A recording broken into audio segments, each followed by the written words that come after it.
ఆయన ఆజ్ఞలను అలాగే ఆయన ఉపదేశమును మర్చిపోకుండా వాటిని ఏం చేయాలి, మనము వాటిని గై కొనాలి.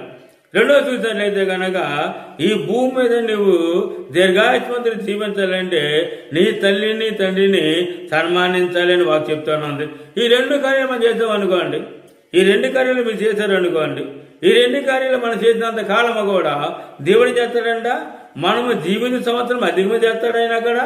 అలాగే చూసినట్లయితే కనుక ఆయన వల్ల మనకి ఏం చేస్తాడంట, దీర్ఘాయువును కలగజేస్తాడు. అంటే ఇప్పుడు మనం చదువుకున్న మార్పు ప్రకారము దీర్ఘాయుష్మంతులుగా దేవుడి మనలను ఏం చేస్తాడంట, జీవింపజేస్తాడు. అర్థం చేసి దేవుని పిల్లారా, ఇది సాధారణ విషయం కాదు. కాబట్టి నిజంగా దేవుడు మనకి ఇచ్చిన వాగ్దానం చాలా గొప్పది. కానీ ఆ వాగ్దానం నెరవేర్చడం మనము ఏదైనా ఈ రెండు ఆజ్ఞలు కూడా మనం పాటించాలి. ఒకరు చూస్తే కనుక దేవుడికి ఉపదేశం మర్చిపోకుండా ఆయన ఆజ్ఞలను గైకొని జీవించాలి. రెండో చూసినట్లయితే కనుక నువ్వు దీర్ఘాయుష్మంతుడు